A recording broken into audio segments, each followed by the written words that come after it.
گزارش ہے ایک مرتبہ سورہ حم کی تلاوت فرما کر مرحوم مغفور سید معراج الحسن نقوی ابن سید مہدی حسن نقوی، سید معین الحسن نقوی ابن سید مہدی حسن نقوی اور تمام مرحومین کے اللہ کے ساتھ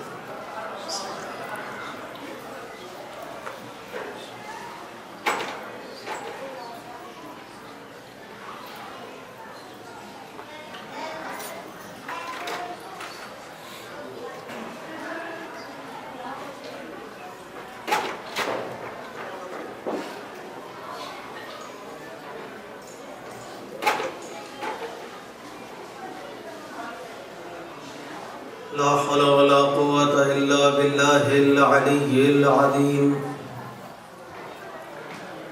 أعوذ بالله من الشيطان الرجيم. بسم الله الرحمن الرحيم.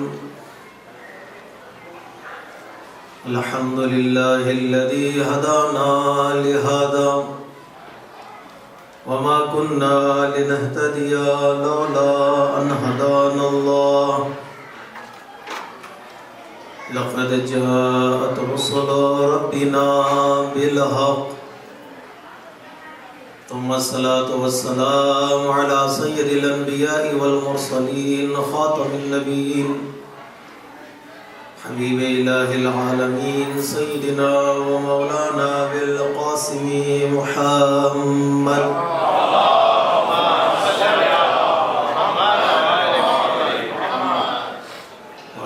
بيته الطيبين الطاهرين المظلومين المعصومين الميامين. ولعنة الله على أعدائهم أجمعين من يومنا هذا إلى قيام يوم الدين. أما بعد، فقد قال الحكيم في كتابه الكريم وقوله الحق. بسم الله الرحمن الرحيم. إذ ابتلى إبراهيم ربه بكلمات فأتمهن قال إني جاعلك للناس إماما قال ومن ذريتي قال لا ينال عهدي للظالمين. صلوات پڑھیں.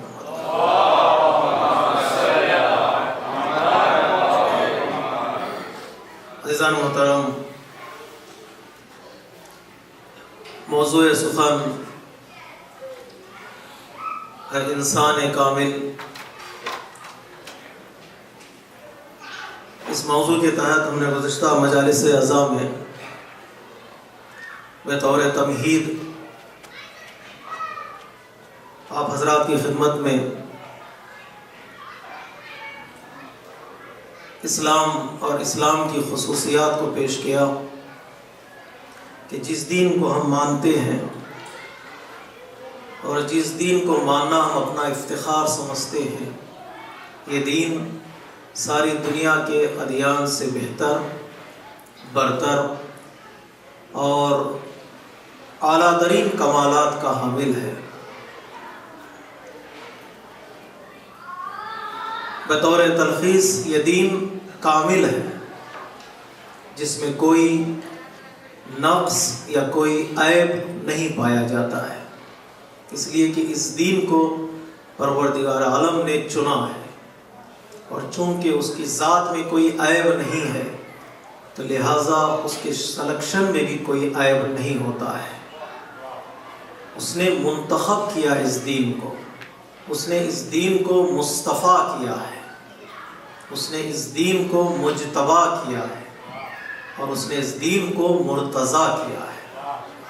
جب دین کو اس نے چنا ہے تو اس دین میں کوئی نقص، کوئی عیب، کوئی شک، کوئی کمی نظر نہیں آتی، اس لیے کہ اس کی ذات میں کوئی نقص، کوئی عیب اور کوئی کمی نہیں ہے. یہ دین کامل ہے. تو کل کی مجلس ہم نے اشارہ کیا جب چیز کامل ہوتی ہے اس کے پاس سب کچھ ہوتا ہے، باہر سے کسی چیز کو لانے کی ضرورت نہیں ہے، باہر سے کسی چیز کو داخل کرنے کی ضرورت نہیں ہے. چونکہ اس دین میں خود ساری چیزیں موجود ہیں تو یہ دین کسی اور کا محتاج نہیں ہے، یہ دین کسی نظریے کا محتاج نہیں ہے، یہ دین میرے ذہنی تصورات کا محتاج نہیں ہے، یہ دین میرے خواب و خیال کا محتاج نہیں ہے، یہ دین کسی خطیب کے جملات کا محتاج نہیں ہے، یہ دین کسی شاعر کے شعر کا محتاج نہیں ہے، اس لیے کہ اس دین کو بھیجا ہے پروردگار عالم نے۔ دین کامل ہے، بات یہاں تک پہنچی تھی، میں تفصیل میں جانا نہیں چاہتا، آپ حضرات نے سنا ہو، جو نہیں سنے ہیں انشاءاللہ اگر ریکارڈڈ تو سنیے گا۔ دین کی کئی خصوصیات موجود ہیں جس کو پروردگار عالم نے قرآن مجید میں بیان کیا ہے۔ چونکہ یہ دین کامل ہے تو لہٰذا دین انسان کامل چاہتا ہے۔ غور کیجیے گا اس جملے کی طرف، چونکہ یہ دین کمپلیٹ اور پرفیکٹ ہے تو اس دین کو بھی ایسا انسان چاہیے جو کمپلیٹ اور پرفیکٹ ہو، اسے ایسا انسان چاہیے جو پرفیکٹ، جو دین کامل ہے تو لہٰذا وہ ایسا انسان کا طالب ہے جس انسان میں کمالات پائے جاتے ہیں، جس انسان میں خصوصیات پائے جاتے ہیں۔ دین چاہیے، دین کامل تو انسان اور دین کا پیغام بھی کامل ہے، اسے ایک انسان ایسا چاہیے جو کامل ہو۔ کمال کا مطلب یہاں پر بعض علماء کہتے ہیں کمپلیٹ، لیکن کمال کا مطلب میں یہاں پر ترجمہ کر رہا ہوں، کمال کا مطلب ہے پرفیکٹ، اس لیے کہ کئی لوگ ہیں جو جسمانی اعتبار سے کمپلیٹ ہیں، اعضاء و جوارح کے اعتبار سے کمپلیٹ ہے، لیکن ان کی زندگی پرفیکٹ نہیں ہے۔ جہاں تک جسم کی گفتگو ہوتی ہے کمپلیٹ کا تصور ہوتا ہے، جہاں تک صفات کی گفتگو ہوتی ہے وہاں پرفیکٹ کا تصور ہوتا ہے۔ غور کیجئے گا، جہاں صفات کا تصور ہوتا ہے وہاں پرفیکٹ کا تصور آتا ہے۔ تمام اور کمال میں بہت فرق ہے، تمام جسمانی اعتبار سے اور کمال روحانی اور صفات کے اعتبار سے۔ اسلام یہ دیکھنا چاہتا ہے کہ انسان کمالات کے اعتبار سے، صفات کے اعتبار سے کامل ہے کہ نہیں ہے، چاہے اس کا جسم کمپلیٹ نہ ہو۔ غور کیجئے گا، ابتدائی مجلس میں تو جملہ میں آپ کے حوالے کر رہا ہوں، اگر کسی کے جسم میں کوئی عیب ہے، کوئی نقص ہے تو اسلام اسے عیب تصور نہیں کرتا، اسے بیماری کہتا ہے۔ اگر کسی کے بدن میں ہاتھ نہیں ہے، کسی کے آنکھ نہیں ہے، اسلام یہ نہیں کہتا کہ وہ عیب دار ہے، اسلام اس کو عیب تصور نہیں کرتا، اسلام کہتا اسے ایک بیماری لاحق ہو گئی، تو اس کے بدن میں ممکن ایک کمی آ گئی ہو لیکن وہ عیب نہیں ہے۔ کم ہو جانا عیب نہیں ہے اسلام کے نقطۂ نظر سے، جسمانی میں کمی آ جانا عیب نہیں ہے، ہاں روحانی صفات میں کمی آ جائے تو اسلام کہتا ہے یہ عیب ہے۔ جس کے پاس ہاتھ نہیں ہے، یہ آنکھ نہیں ہے، وہ عیبدار نہیں ہے، ہاں جس کے پاس حسد ہے، غرور ہے، کینہ ہے، وہ عیبدار ہے۔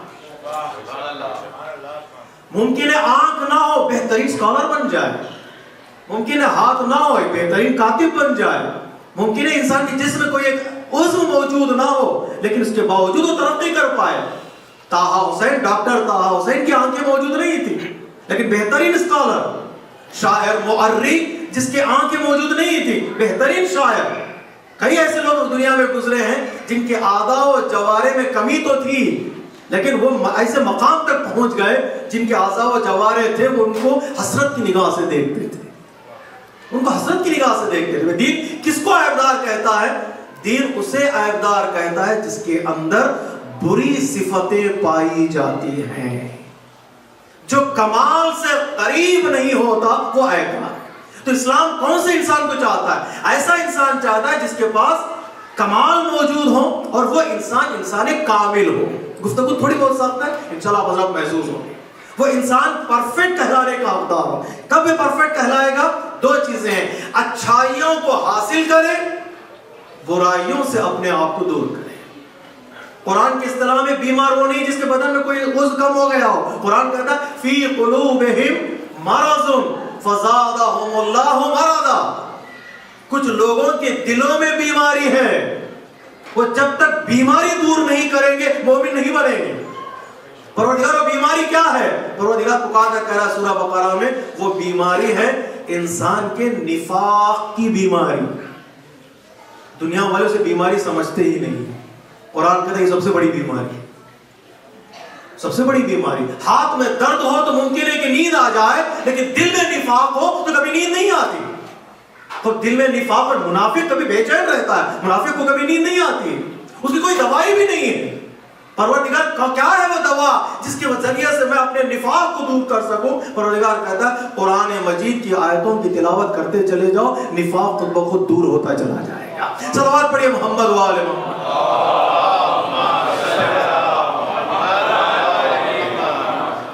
قرآن بدن کی بیماری کو بیماری نہیں سمجھتا، دل کی بیماری کو بیماری سمجھتا۔ فی قلوبہم مرض فزادہم اللہ مرضا۔ آج کل کے جو علماء اسکالرز یہ کہتے ہیں کہ دل کی بیماری اگر آ جائے انسان کو تو انسان کمزور ہوتا چلا جائے گا، اس کا اثر انسان کے جسم پر بھی پڑتا چلا جائے گا، تو وہ بیماریوں سے انسان اپنے آپ کو دور کرتا چلا جائے۔ کس طرح میں دور کروں؟ یہ دین کامل ہے، دین چاہتا ہے انسان بھی کامل ہو۔ پروردگار میں کس طرح اپنے آپ کو کمال تک پہنچاؤں؟ پروردگار عالم نے 2 نسخے انسانوں کے حوالے کیے ہیں، ان نسخوں کا استعمال کرو، تم بھی اپنی زندگی کو، اپنے وجود کو کامل بنا سکتے ہو۔ وہ کون سی 2 چیزیں ہیں، کون سی خصوصیات ہیں؟ پوری توجہ چاہتا ہوں میرے عزیز۔ وہ کون سی 2 خصوصی چیزیں ہیں جو اس کی طرف قرآن کہہ رہا ہے یہ اپنا لو، تمہاری زندگی، تمہارا وجود بھی کامل ہو سکتا ہے۔ ایک، اپنے آپ کو صفات سے آراستہ کرو۔ کون سی صفات؟ قرآنی صفات سے آراستہ۔ آپ کو معلوم ہے دین اسلام نے انسان کی ذات پر اتنا زور نہیں دیا ہے جتنا صفات پر زور دیا ہے۔ قرآن مجید ہے صفات کا مجموعہ۔ قرآن مجید ناموں کی کتاب نہیں ہے، قرآن مجید ہے صفات کی کتاب۔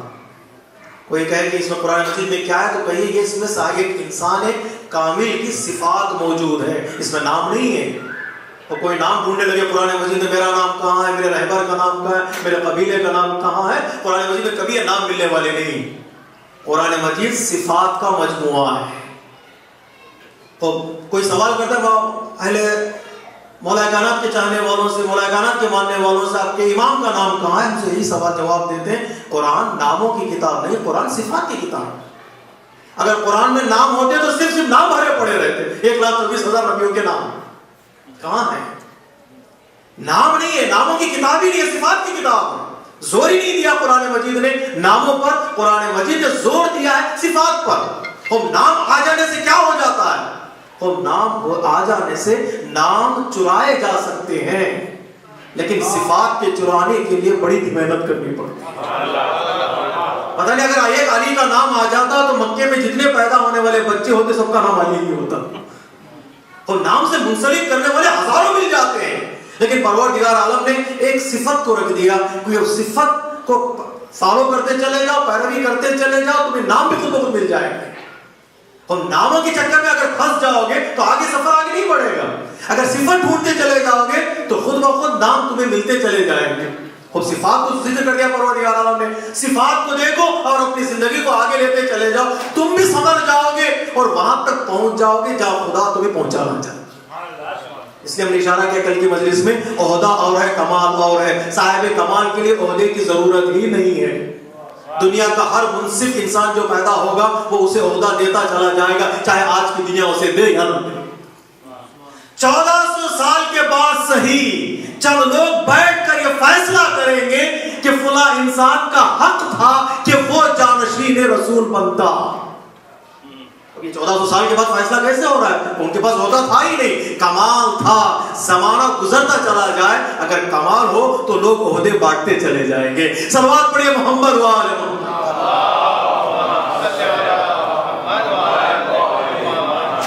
امید ہے کہ میں اپنی گفتگو کو واضح طور پر آپ کے سامنے بیان کر پا رہا ہوں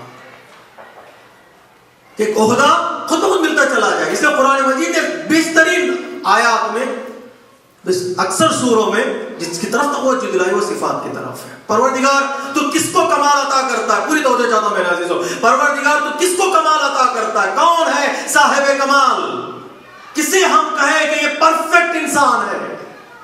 پروردگار پکار کا کہتا، پہلی آیت کریمہ، پہلی صفت جو انسان کے لیے ضروری ہے وہ ہے ایمان۔ ایمان کی بنیاد نہ ہو تو کوئی عمل قابل قبول نہیں ہے۔ پروردگار کون ہے وہ صاحب ایمان؟ کون ہے وہ انسان جو کامل ہے؟ پروردگار کہتا ہے جس کے پاس ایمان ہو۔ یرفع الذین آمنوا منکم درجات. قرآن نے کمال کا لفظ استعمال کیا ہے درجات کے لیے. ہم اسے درجے عطا کریں گے, ہم اسے بلندیاں عطا کریں گے, ہم اسے ایک عظیم سٹیٹس دیں گے, پوزیشن دیں گے. کس کو؟ جس کے پاس ایمان موجود ہو. اگر ایمان ہی نہیں ہے تو ساری گفتگو بیکار ہے. فیتھ ہی نہیں, بلیف ہی نہیں ہے تو ساری گفتگو بیکار ہے. جس کے پاس ایمان ہے, پروردگار کہتا ہے جس کے پاس ایمان ہے ہم اسے درجے عطا کریں گے, کمالات عطا کریں گے. درجات یرفع الذین آمنوا منکم درجات, ہم اسے کمالات عطا کریں گے. وہ انسان کامل جس کے پاس پہلی صفت پائی جاتی ہو وہ ہے ایمان. ایمان ایک مومن کا سرمایہ ہے, ایک انسان کا کیپٹل ہے, اور وہاں سے انسان لیتا ہے, قرض لیتا ہے, عمل میں خرچ کرتا ہے. یہ ایمان دل میں چھپا ہوتا ہے, دل کا تعلق ہے, انسان کے دل میں موجود ہوتا ہے, اور عمل اس کا اظہار ہے. اور ایمان کا ہونا بہت ضروری ہے, فاؤنڈیشن ہے انسان کی زندگی کے لیے, صاحب کمال کے لیے. پہلی صفت مومن ہو, پروردگار اسے کمال عطا کرتا ہے, اسے بلندی عطا کرتا ہے. دوسری صفت یرفع الذین آمنوا منکم درجات والذین اوتوا العلم, جس کے پاس پہلے ایمان ہو, اور دوسری صفت جس کے پاس علم موجود ہو, پروردگار عالم اسے کمال عطا کرتا ہے. جہالت سے کمال ممکن نہیں ہے, جہالت سے دھوکہ ممکن ہے, جہالت سے فریب ممکن ہے, جہالت سے جھگڑے ممکن ہیں, جہالت سے لڑائیاں ممکن ہیں, لیکن جہالت سے کمال ممکن نہیں. غور کیجیے گا جملے کی طرف, کتنا خوبصورت جملہ فرمایا میرے مولانا نہج البلاغہ میں. علم کے کمال کے لیے بس اتنا ہی کافی ہے کہ جاہل کو جاہل کہہ دو تو ناراض ہو جاتا ہے. علم کے کمال کے لیے بس اتنا ہی کافی ہے کہ جاہل کو جاہل کہہ دو تو ناراض ہو جاتا, آستین چڑھا لیتا ہے, تم نے کس کو جاہل کہہ دیا. بس علم کی فضیلت یہی کافی ہے, یعنی جاہل بھی جانتا ہے کہ علم کی فضیلت ہے. اور آج کی دنیا میں اگر کمال چاہتے ہو, زندہ رہنا چاہتے ہو, بس ایک جملہ سن لیجئے گا اس طالب علم کا, کہ آج کی دنیا میں اگر زندہ رہنا چاہتے ہو تو واحد ذریعہ ہے علم.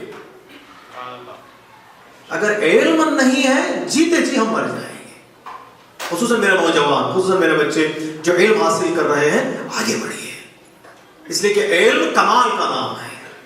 جہالت انسان کو مجبور کر دیتی ہے, مجبور کرتی ہے. آج کل جتنے بھی اسلامی ممالک میں بارڈرز میں جنگیں ہو رہی ہیں, ان کی بنیاد ہے جہالت, ان کی بنیاد ہے جہالت.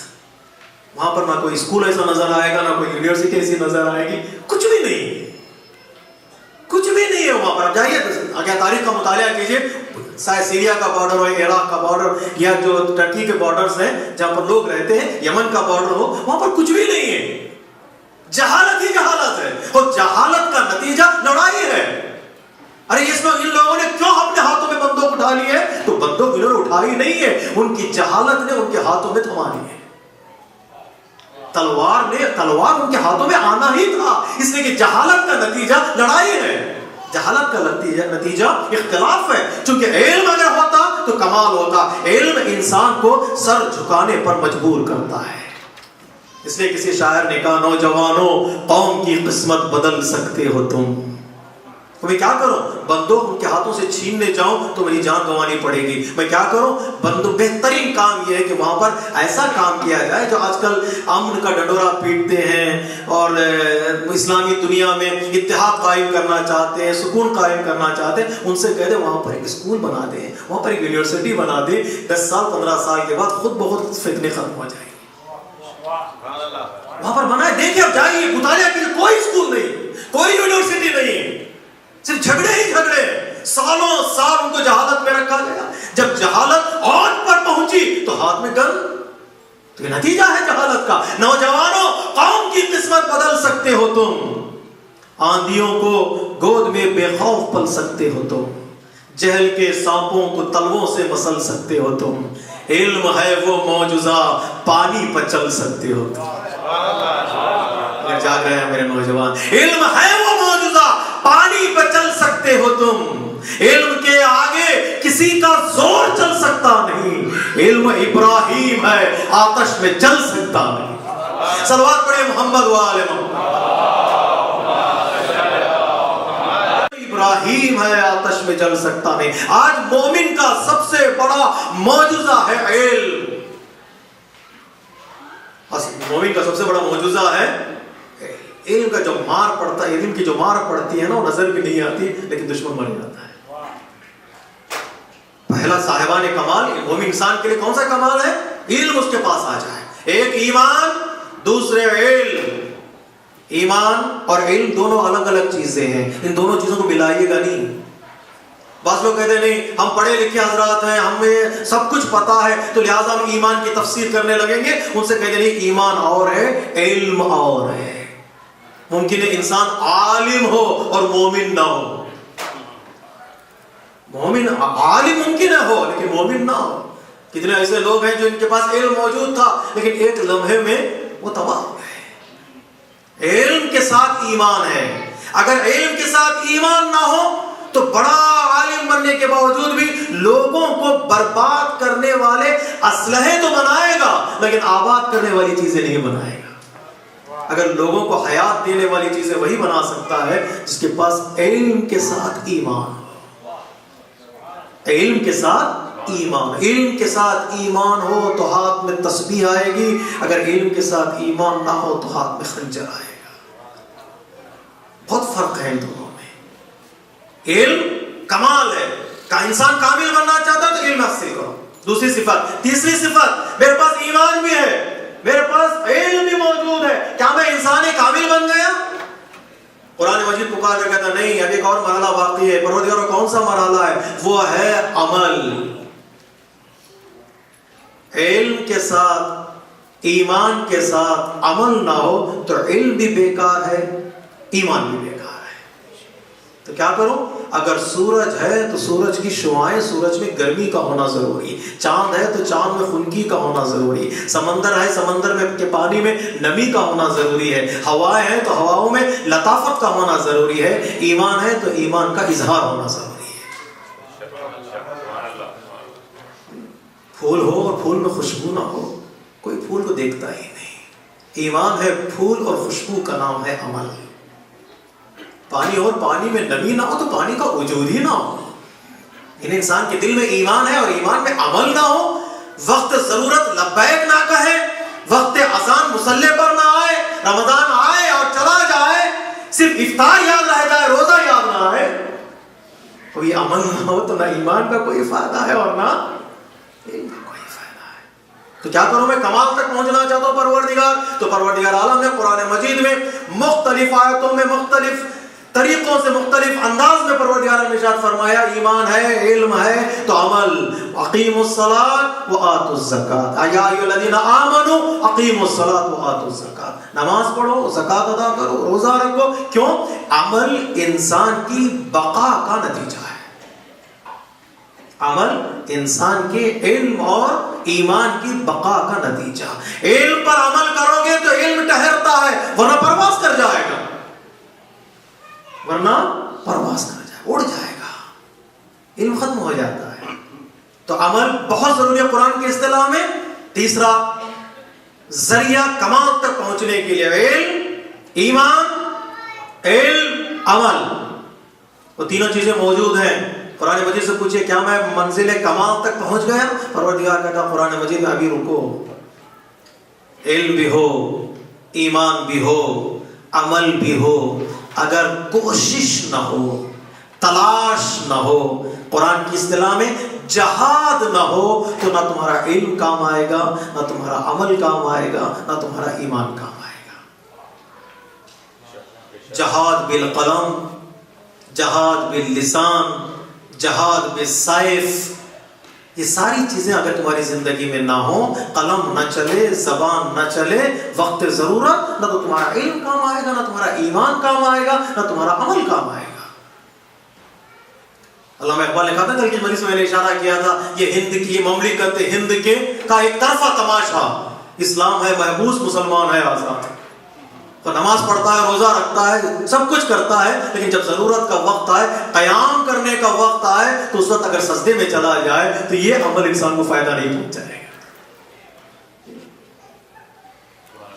یہ ایمان انسان کو فائدہ نہیں پہنچا. کیا کروں میں؟ مسلسل کوشش.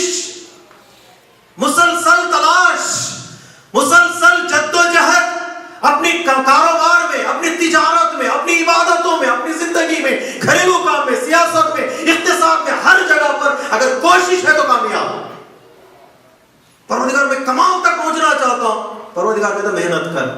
جہاد کا دوسرا معنی ہے محنت. اور کی جگہ جملے کی طرف, جہاد کا دوسرا معنی ہے محنت. تلاش کرو, تلاش کرنا. جو انسان تلاش کرتا وہ کامیاب ہوتا ہے. پروردگار ہم تیرے چاہنے والے, تیرے مومن بندے ہیں, نماز پڑھتے ہیں. پروردگار ہم گھر میں بیٹھے رہیں گے, جو جنت کے دروازے کھول دے, آسمان کے دروازے کھول دے, وہاں سے من و سلوہ آ جائے, وہاں سے رزق آ جائے, آواز قدرت آئے گی نہیں. میں نے دنیا کا نظام محنت پر رکھا ہے. جو محنت کرے گا وہ کامیاب ہوگا. جو محنت کرے گا وہ کامیاب ہوگا. ایسا نہیں کہ انسان بیٹھا رہے اور سب کچھ اس کے لیے ہو جائے. قرآن کہتا نہیں کمال تک پہنچنا ہے تو کوشش کرو. درخت کے نیچے ایک شخص بیٹھا ہوا تھا, لیٹا ہوا تھا آرام سے. اس کا دوست اس کے سرانے پہنچا, اور پہنچنے کے بعد اس کو جگہ, بھیا کیا کر رہے ہو؟ کہا آرام کر رہا ہوں. کہ کام نہیں کرو گے؟ کام کر کے کیا کرو؟ کہ پیسہ نہیں کماؤ گے؟ کہ پیسہ کما کے کیا کرو؟ ارے پیسہ کام کرو, پیسہ کماؤ, پیسہ کمانے کے بعد گھر بناؤ, گھر میں صوفہ لے آؤ, اس پہ بیٹھو, ٹیلی ویژن دیکھو, آرام کرو. اس نے مسکرا کر کہا اتنا سب کچھ کرنے کے بعد آرام کر رہے ہو تو میں تو ابھی کیا کر رہا تھا. اتنی محنت کرنے کے بعد اگر آرام کرنا ہی ہے نتیجہ تو ابھی تو میں آرام ہی تو کر رہا ہوں. لیٹا ہوا تو میری نیند میں دخل دے گی, میں تو آرام ہی کر رہا تھا. اگر یہ آرام ہے تو پھر انسان کی زندگی کے لیے حرام ہے. پھر آرام کیا ہے؟ آرام یہ کہ انسان مسلسل محنت کے بعد جو چیز اسے نصیب ہوتی ہے اس چیز کی قدر بھی ہوتی ہے اور اس کی قدر بھی انسان کرتا ہے. اگر ایسے ہے نا روایتوں میں کہ اگر ہر شب قدر پوری, شب قدر کا قدر نہ بودی. کوئی سال میں 3 راتیں کیوں شب قدر کی ہیں, ہر رات قدر بنا دیتا پروردگار. تو ایک عالم دین نے کہا ہر رات اگر شب قدر ہوتی تو پھر شب قدر کی بھی قدر نہ ہوتی. ہر رات اگر شب قدر ہوتی تو شب قدر بھی قدر نہ ہوتی. ڈھونڈنے پر, تلاش کرنے پر, انتظار کرنے کے بعد جو چیز ملتی ہے رات کی قدر بھی ہوگی, عبادت میں مزہ بھی آئے گا. صلوات پڑھیے محمد و آل محمد.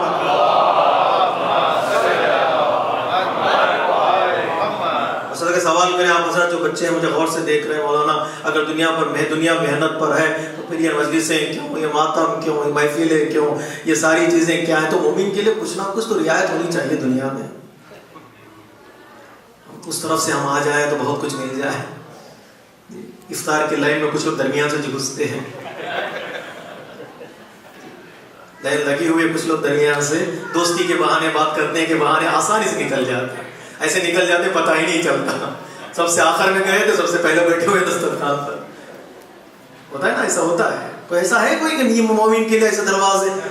پروردگار پکار کر کہے گا ہاں, اصل محنت جو کرے گا وہ کمائے گا, چاہے مومن ہو کافر ہو. مال میں برکت چاہتے ہو تو عبادت کرو. برکت اور ہے, رزق اور ہے. رزق سب کو ملتا ہے, اس کے زندگی میں وہ رزق کام آئے گا یا نہیں کام آئے گا اس کی کوئی ضمانت نہیں ہے. وہ ایمان ضمانت دیتا ہے, وہ ایمان ضمانت دیتا ہے.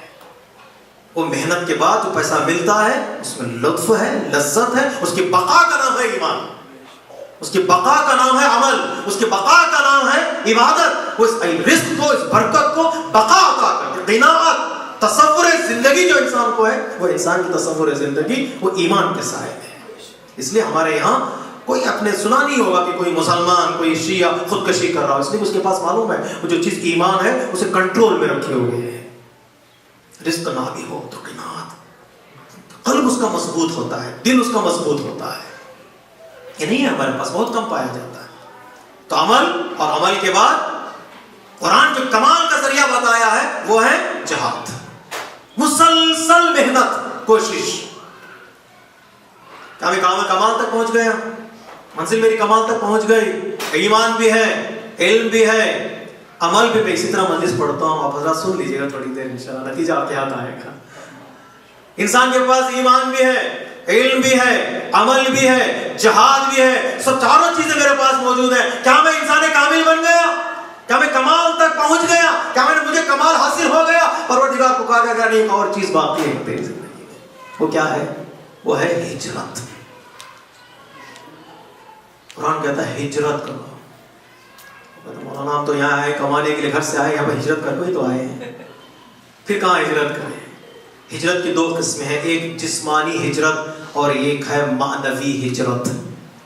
جسمانی ہجرت یہ کہ جگہ سے جگہ پر چلے جانے کا نام جسمانی ہجرت ہے، صفت سے صفت میں چلے جانے کا نام معنوی ہجرت ہے۔ اپنی زندگی کو بدل دینے کا نام ہجرت ہے۔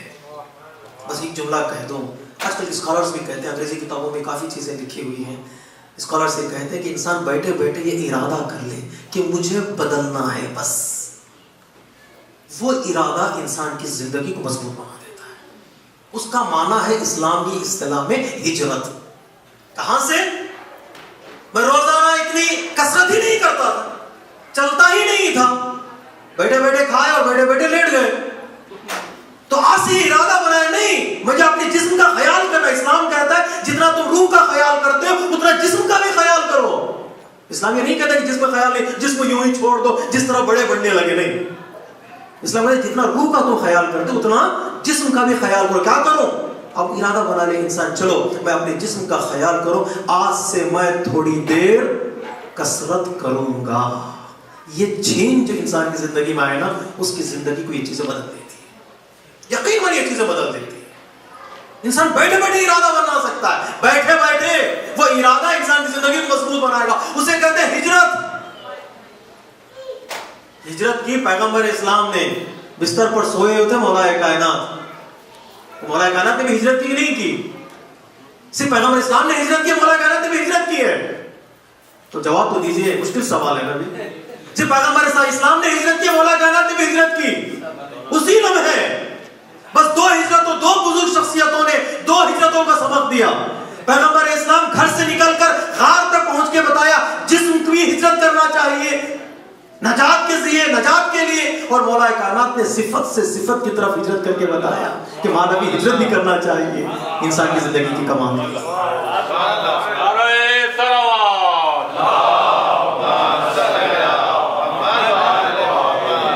مولا کائنات شجاع تھے کہ نہیں تھے؟ یہ بات میں کہنا چاہ رہا تو میں پہلی بات آگے تو سن لیجیے گا۔ مولا کائنات شجاع تھے کہ نہیں تھے؟ شجاع تھے مولا کائنات۔ مولا کائنات شجاعت تھے، مولا کائنات شجاع نہیں، مولا کائنات شجاعت تھے۔ اس لیے کہ جو شجاعت سے سبق لی کر سیکھ کر آگے بڑھتا اسے شجاع کہتے ہیں۔ کہ مولا کائنات نے کسی سے سبق نہیں سیکھا ہے، علی سے شجاعت نے سبق سیکھا ہے، علی سے عدالت نے سبق سیکھا ہے۔ علی عادل نہیں، علی عین عدل۔ ایک خوبصورت جملہ ہے کسی بزرگ کا، میں نے کتاب میں پڑھا تھا، آپ کے حوالے کر دوں، بعض بحث ہوتی ہے علی کا نام جزء اذان ہے کہ نہیں ہے، جزء اذان ہے کہ نہیں، بحث ہوتی ہے۔ مفاتیح الجنان میں لکھا، دوسرے مسائل میں لکھا ہوا، اس بزرگ نے کہا جو چیز عین ہوتی ہے وہ جز پر بحث ہوتی ہی نہیں۔ میں نے اشارہ کر دیا، سمجھنا آپ کا کام۔ جو عین ہے وہاں جز کی بحث نہیں ہوتی ہے، جز کی بحث وہاں ہوتی ہے جو عین نہ ہو۔ تو عین عدالت، عین شجاعت ہیں، تو شجاعت ہی نہیں تھے۔ پیغمبر اسلام نے جب کہا مولا کائنات سے یا علی میرے بستر پر سو جائیے، تو مولا کائنات کہہ سکتے تھے یا رسول اللہ کتنے لوگ مارنے کے لیے آئیں گے؟ 100، 150، 200، آپ گھر کے اندر آرام فرمائیے، میں دہلیز پر کھڑا ہو جاؤں گا، دیکھتا ہوں کون آتا ہے۔ کہہ سکتے تھے نہیں کہہ سکتے تھے؟ اگر ہم ہوتے تو یہی کہتے، ہمارے یہاں طاقت ہوتی نہیں ہے تب بھی طاقت دکھاتے ہیں، پتہ ہے نہیں؟ سب سے زیادہ آستین چڑھانے والا وہ جس کا بدن سب سے زیادہ کمزور ہوتا ہے۔ ہوتا ہے، معافی چاہتا ہوں، ہوتا یہی ہے۔ ہمارے استاد کہتے تھے کہ جب انسان بزرگ ناراض سے جائیں گے، سب مل کے صلوات پڑھے محمد والا۔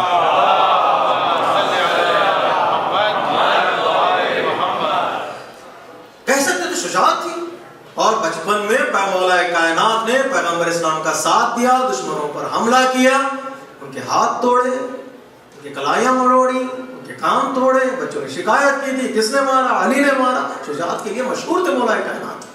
دشمن کو ڈر اسی وجہ سے تھا کہ جب تک ابو طالب زندہ تھے حملہ نہ کر سکے، جب تک مولا کائنات زندہ تھے انہوں نے رسول پر حملہ نہیں کر سکے۔ رسول کے بدن پر ابو طالب و علی نے ایک اپنی زندگی میں ایک زخم بھی آنے نہیں دیا۔ اور کی جگہ اس جملے کی طرف بڑا خوبصورت جملہ میں نے کہا آپ کے سامنے، ابو طالب و علی نے، باپ اور بیٹے نے مل کر پیغمبر اسلام کے بدن پر زخم بھی آنے نہیں دیا۔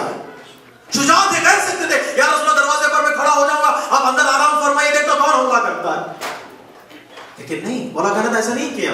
مولا کائنات بستر پر سو گئے. کیوں سو گئے؟ میں ہجرت کا معنی کر رہا ہوں.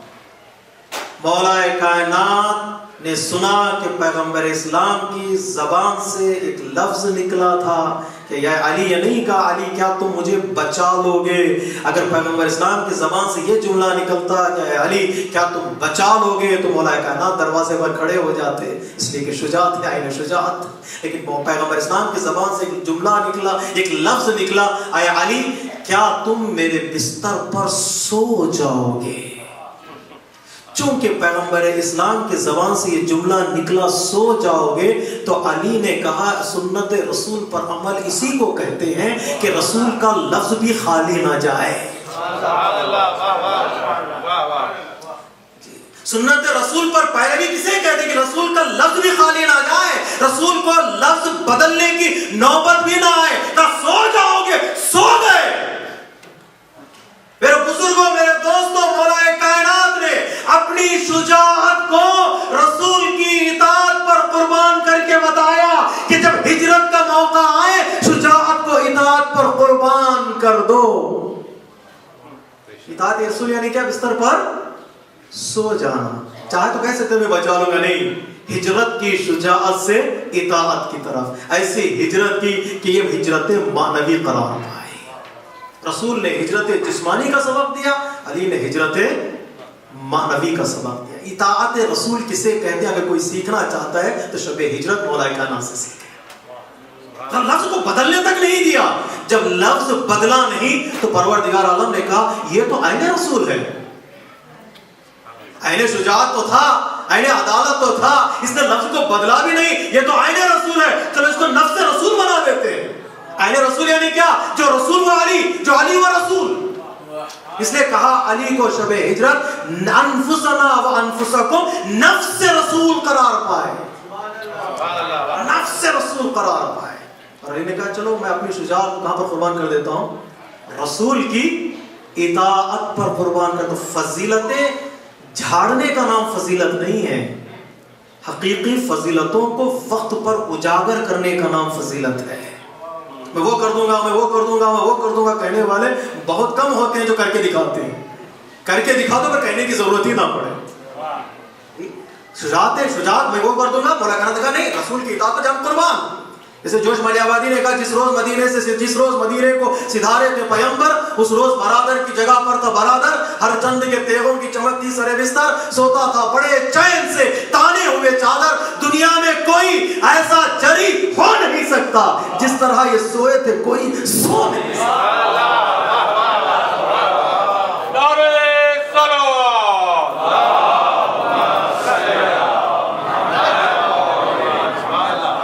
اطاعت رسول ہو، پورے جملہ ماہ رمضان مبارک کا تحفہ آپ کی خدمت میں. اطاعت اللہ اور اطاعت رسول میں جو نیند آتی ہے وہ کسی اور چیز میں نہیں آتی. سونے سے پہلے وضو کر کے سو جاؤ، نیند آ جاتی ہے. 4 سورے پڑھ کر سو جاؤ، نیند آ جاتی ہے. جب تک بیٹری ختم نہ ہو موبائل دیکھتے ہی رہے، نیند آئے، اس سے نیند نہیں آتی. نہیں آتی نیند وہ چاٹ ہو چکی، نیند گئی نہیں ہے، ہم نے گنوا دی ہے. مولانا فرماتے رات بھر جاگنے والا علی جب اطاعت رسول نے بتایا وہ اللہ کی اطاعت میں جاگ رہا تھا، رسول کی اطاعت میں سو رہا تھا. اگر جاگنا بھی چاہتے ہو تو اللہ کی اطاعت میں، سونا بھی چاہتے ہو تو اللہ کی اطاعت. قوت لے سکتے ہیں مصلی سے، قوت لے سکتے ہیں. ہجرت کرنا ضروری ہے. بیٹھے بیٹھے ارادہ بنا لے، ارادہ بنا لے مجھے اپنی زندگی کو بدلنا ہے. کئی چیزوں میں ارادہ ہم بنا سکتے ہیں. گھر میں چلا رہے جہاں سے ارادہ بنا لے ہم نہیں چلائیں گے، دونوں طرف سے. دونوں میں کہیں ایک نعرہ فرقہ ناراض نہ ہو جائے. تو ارادہ بنا سکتا ہے انسان. بات بات پر غصہ آ رہا تو ارادہ بنا لے، نہیں آپ سے غصہ نہیں کریں گے. بڑا مشکل کام ہوتا ہے، لیکن ایک ارادہ، ایک ہجرت انسان کو کمال تک پہنچا سکتی ہے. لفظوں کو سمیٹ دو. پروردگار میرے پاس ایمان بھی ہے، پروردگار میرے پاس علم بھی ہے، پروردگار میرے پاس عمل بھی ہے، پروردگار میرے پاس جہاد بھی ہے، پروردگار میرے پاس ہجرت بھی ہے. کیا میں انسان کامل ہو گیا؟ کیا میں کمال تک پہنچ گیا؟ کیا میں پرفیکٹ مین کہلانے کا حقدار ہو گیا؟ قرآن پکار کا کرا نہیں، ایک اور صفت باقی ہے. کھلونا کہاں تک لے جائیں گے. ایک اور صفت باقی ہے. وہ کون سی صفت ہے؟ وہ ہے صفت سخاوت. ایمان ہے، عمل ہے، علم ہے، جہاد ہے، ہجرت ہے، تمہاری انفرادی زندگی کامیاب ہو گئی، انڈیویجول لائف تمہاری کمال تک پہنچ گئی. پروردگار کیا میں انفرادی زندگی اپنانے کے بعد کامیاب ہو گیا؟ میں بہترین نمازی، میں بہترین مومن، میں بہترین روزہ دار، میں بہترین قاری قرآن، کیا میں کامیاب ہو گیا؟ میں ہجرت بھی کر چکا ہوں، ارادہ بھی بنا چکا ہوں، میری زندگی میں ڈسپلن بھی آ چکا ہوں، میں کثرت بھی کرتا ہوں، نرمش بھی کرتا ہوں، ورزش بھی کرتا ہوں، سب کچھ ہے، میری زندگی کامیاب ہو گئی. آواز قدرت آئی نہیں. جب تک تمہاری زندگی سوسائٹی سے کنیکٹڈ نہیں ہوگی اس وقت تک تم کمال تک نہیں پہنچ سکتے. میں اپنی زندگی کو کس طرح کنیکٹ کروں لوگوں کے ساتھ؟ تو قرآن کہہ رہا ہے کہ تم جب تک اپنی زندگی میں سخاوت اور انفاق کو نہیں لاؤ گے اس وقت تک تمہاری زندگی کامیاب نہیں ہوگی. ایمان ہے تو بانٹو، علم ہے تو بانٹو، عمل ہے تو لوگوں کو دعوت دو، جہاد ہے تو کوشش محنت میں دوسروں کو شریک کرو، ہجرت ہے تو دوسروں کا ہاتھ پکڑ کر اپنے ساتھ لے جاؤ. جب تک دوسروں کو اپنے ساتھ لے کر وہ اپنے وجود کو یا قافلے میں تبدیل نہیں کرو گے اس وقت تک تم کمال تک نہیں پہنچ سکتے. قافلہ چاہیے کمال تک پہنچنے کے، کاروان چاہیے. میں اکیلا ہی چلا تھا جانب منزل بغیر، لوگ آتے ہی گئے اور کاروان بنتا گئے. شاعر کی مجبوری ہے. میں جا رہا تھا لوگ آ کے مجھے مل گئے، نہیں، میں جا رہا تھا لوگ کھڑے دیکھ رہے تھے، میں نے ان کا ہاتھ پکڑتا میں اپنے ساتھ لے گیا. مجھے جانا ان کا ہاتھ تھام کر لے جانا ہے، انتظار نہیں کرنا لوگ میرے پاس آئیں گے. اہل بیت نے کبھی اپنے دروازے پر سائل کو نہیں بلایا، سائل کے گھر تک گئے اور سائل کو بلایا ہے. اور کہیے گا جملے کی طرف، یہ نہیں کہ لوگ آئیں اور لے جائیں، نہیں، جاؤ لوگوں کو بلا کے لے جاؤ. ہم جا رہے ہیں تم بھی آؤ، یہ نہیں کہ تم جاؤ اور ہم آئیں گے. ہوتا ہے کبھی کبھی تم جاؤ ہمارے پیچھے، نہیں، ہم جا رہے ہیں تم بھی. دونوں جملے دونوں ایک ہی مقصد پر پہنچیں گے، لیکن یہ کمال کی منزل تک پہنچ جائے گا کہ ہم جا رہے ہیں تم بھی آؤ. امام حسین نے یہ نہیں کہا تم کربلا کے میدان میں جاؤ وہاں پر لشکر تیار کرو میں آ رہا ہوں، نہیں. امام حسین نے کہا میں جا رہا ہوں تم بھی آؤ. بہت فرق ہے ان دو جملوں میں. تم جاؤ میں آرڈر ہے، میں جا رہا ہوں میں ہدایت ہے. آرڈر پر دنیا نہیں چلتی، ہدایت کے پیچھے دنیا چلتی ہے. مشکل جملات ہیں لیکن میں کیا کروں، کہنا ضروری ہو جاتا ہے کہ میں کیا کروں. انفاق، سخاوت. لوگوں کے دلوں میں محبت پیدا کرنا چاہتے ہو تو سخی بنو. لوگوں کے دلوں میں پیار پیدا کرنا چاہتے ہو تو سخی بنو. مولانا فلاں آدمی مجھے سلام ہی نہیں کرتا ہے.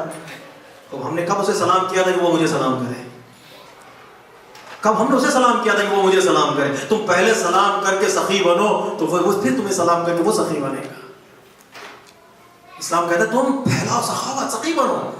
کچھ بھی نہیں ہے میرے پاس، میں کیا دوں؟ اس لیے میں نے گنائے کمالات میں ایمان تو ہے، ایک دوسرے کو ایمان کا پیغام پہنچا دو. علم ہے، کسی ایک کو ایک لفظ پڑھا دو. ہجرت ہے، کسی کو ساتھ لے کر آگے بڑھ جاؤ، تم کامیاب ہو جاؤ گے. یہ صفات کے ذریعے سے پروردگار عالم قرآن مجید میں پتہ نہیں مجھے کتنے بجے ختم کرنا ہے، تو گھڑی دیکھ رہے ہیں تو مجھے شک پیدا ہو رہا ہے. سب مل کے صلوات پڑھیں محمد والے.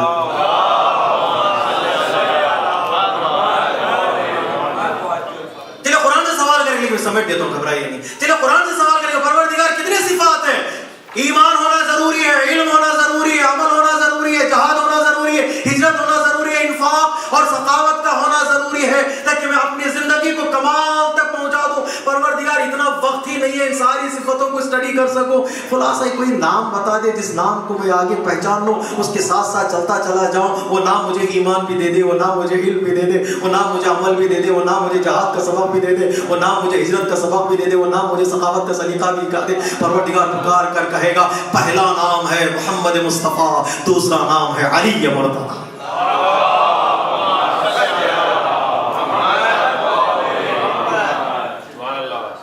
تقریر کا خلاصہ آپ کی خدمت میں پیش کر دیا، آسان ہے اٹھا کے دے جانا.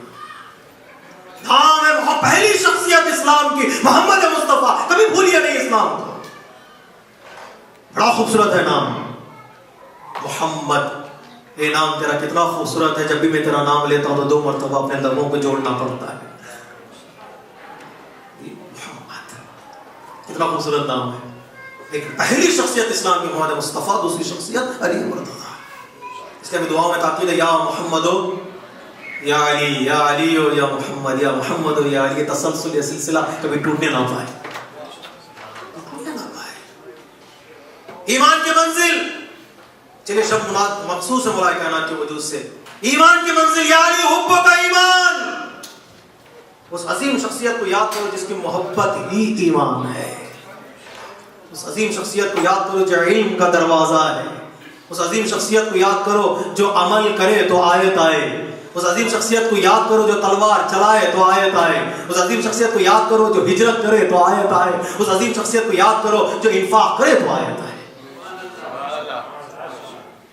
امت اور امام کے عمل میں فرق یہی ہے، آیت آتی ہے تو دیکھ کر عمل کرتے ہیں تو اسے امتی کہتے ہیں، جو عمل کرتا ہے اس کے عمل کو دیکھ کر آیت آتی ہے تو اسے امام کہتے ہیں.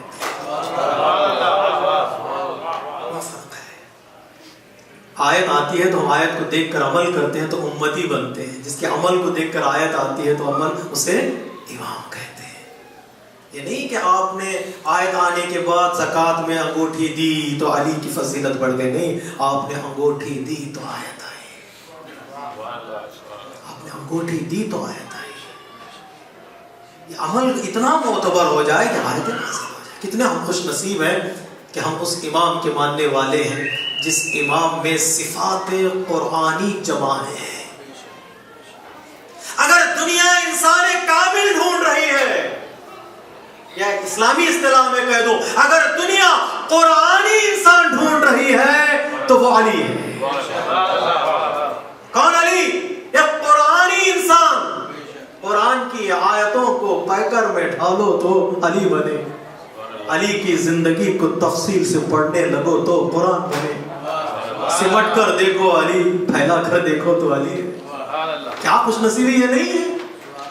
کیا یہ خوش نصیبی نہیں ہے؟ بڑا افتخار کا موقع ہے یہ موقع کہ شب قدر بھی ہو، شب نزول قرآن بھی ہو، اور شب ضربت مولا کائنات بھی ہو. میں رب تو دے دوں تاکہ انشاءاللہ آئندہ مجالس میں گفتگو ہماری آگے بڑھے.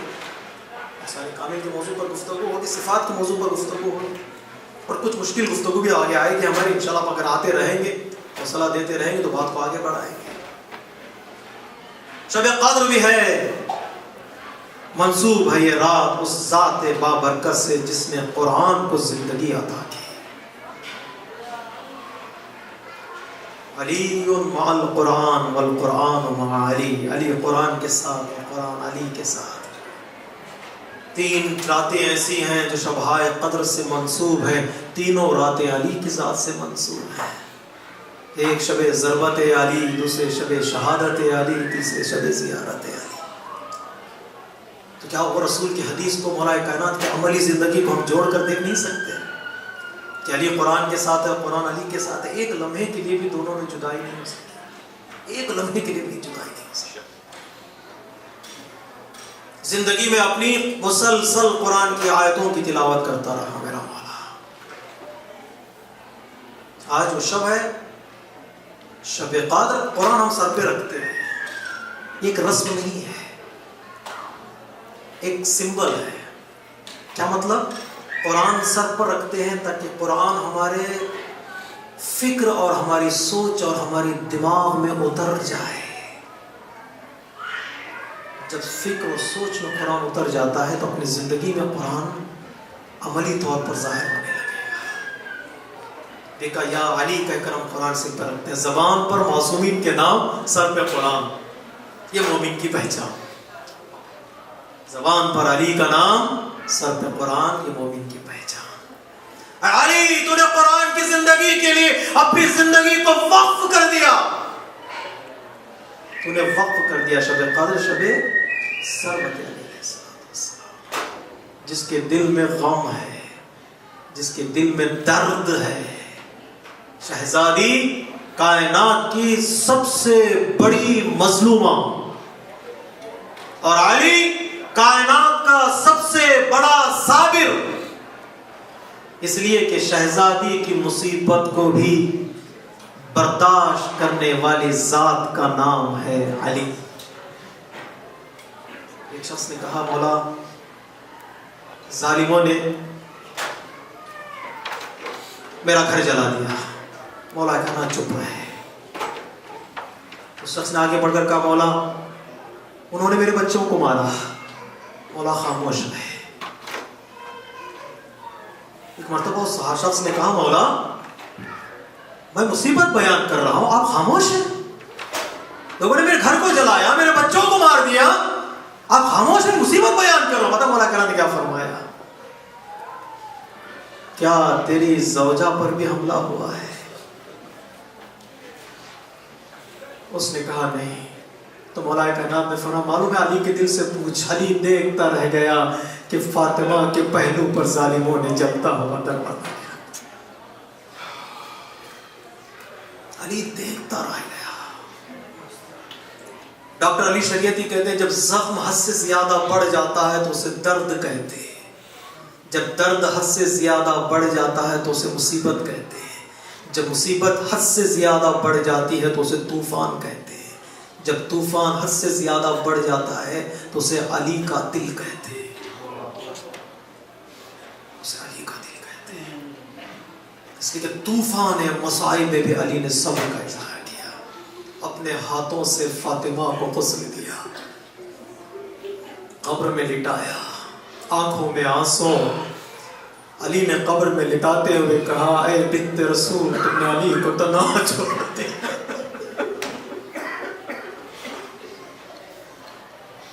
علی نے ہاتھ جوڑ کر رسالت مآب سے کہا یا رسول اللہ مجھے معاف کر دینا، میں آپ کی امانت کو بچا نہ سکا۔ ارے جب فاطمہ میرے گھر آئی تھی تو اس کی پسلیاں سالم تھی، اے رسول خدا جب میں آپ کے حوالے کر رہا ہوں تو پسلیاں ٹوٹ چکی ہیں۔ کیا دل تھا علی کا، کیا دل تھا علی کا۔ قبر پر بیٹھ کر علی نے آنسو بہائے، بہت آنسو بہائے۔ بس علی کی زندگی فاطمہ کے بعد تنہائی کی زندگی ہے۔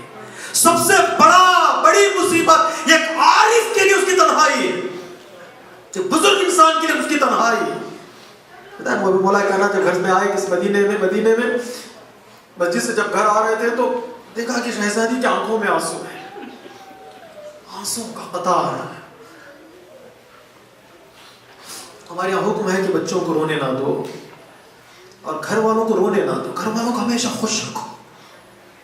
یہ اہل بیت ہمارے کی تعلیمات میں سے تعلیم ہے کہ گھر والوں کو ہمیشہ خوش رکھو۔ اگر گھر والے خوش رکھیں گے تو رزق میں برکت ہوگی، حیات میں اضافہ ہوگا۔ رونے نہ دو گھر والوں کو۔ مولا کہنا تھا کہ فاطمہ شہزادی کی آنکھوں میں آنسو جاری ہیں۔ مولا سمجھ گئے کہ کوئی نہ کوئی نئی مصیبت ہے جو فاطمہ پر آ گئی۔ کیا ہوا ہے بنت رسول؟ علی زندہ ہے، تمہاری آنکھوں میں آنسو؟ شہزادی نے فرمایا علی جس درخت کے سائے میں بیٹھ کر میں بابا پہ آنسو بہاتی تھی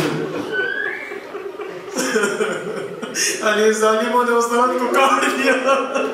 اب کوئی سایہ نہیں ہے جہاں فاطمہ بیٹھ کر اپنے باپ پر گریا کرے۔ جب علی نے دیکھا کہ فاطمہ کا دل ٹوٹا جا رہا تھا تو اپنی مصیبت کو بیان کرنا شروع کر دیا۔ اے بنت رسول تمہیں پتا ہے جب میں کسی گلی سے گزرتا ہوں تو لوگ مجھے سلام نہیں کرتے۔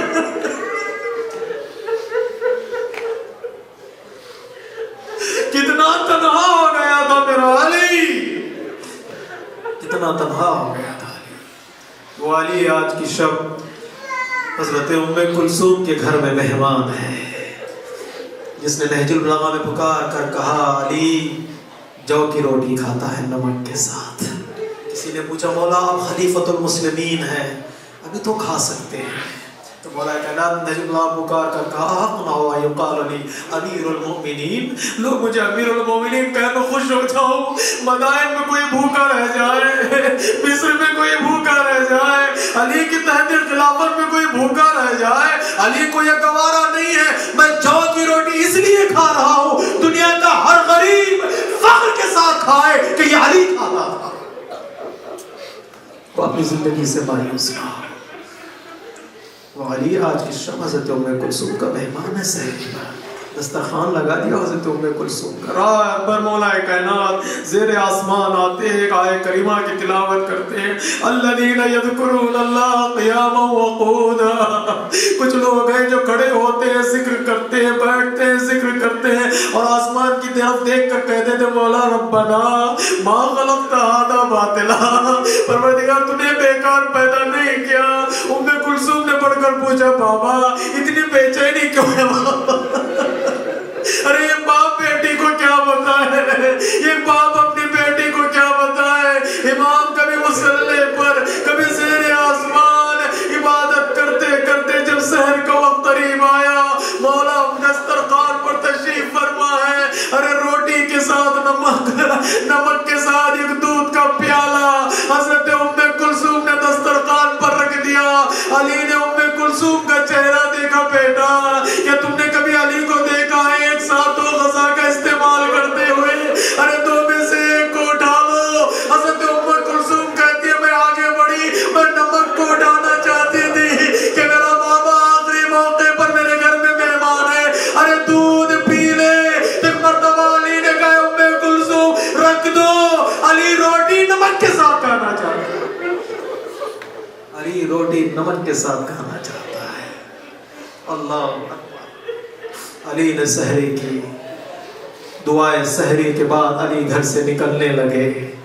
علی کا انداز ہی کچھ اور ہے، علی کا طرز چلن ہی کچھ اور۔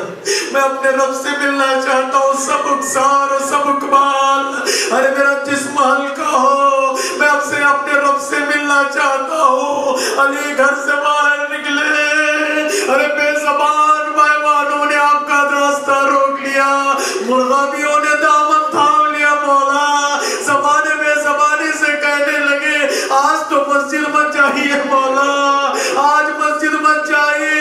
ایک مرتبہ علی نے پلٹ کر کہا سے اے ام کلثوم، ارے ان پر حیوانوں کو پال سکتی ہو تو پالو، ورنہ انہیں رائے خدا میں آزاد کر دو۔ دیکھو کوئی پانی میں کمی نہ آنے پائے، کوئی ان کے کھانے میں کمی آنے نہ پائے۔ وصیت کرتے ہوئے مولا مسجد کی طرف پہنچے، مازنے پر گئے، اللہ اکبر۔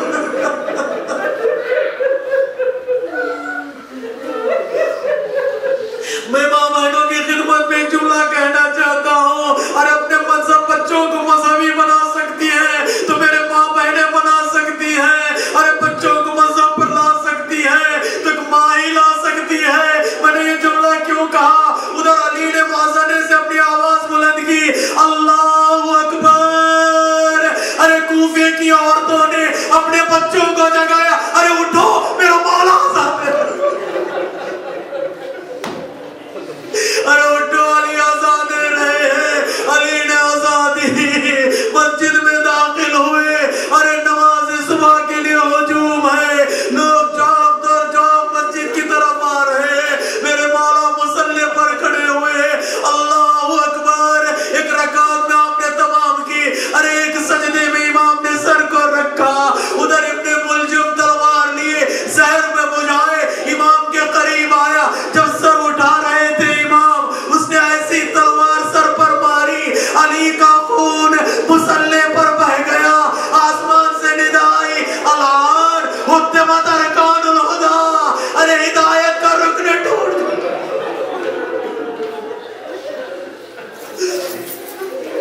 ارے ہدایت کا رکن ٹوٹ گیا۔ سارے مدینے میں یہ آواز، کوفے میں یہ آواز گونجی، ارے ایک مصیبت تھی، ایک قرآن تھا، ایک ماتم تھا۔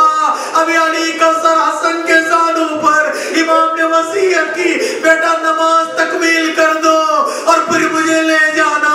ریش مبارک پر خون، مصلی پر خون، حسن نے نماز پڑھائی اور مولا کائنات کو گلیم میں لٹایا، بس عزاداروں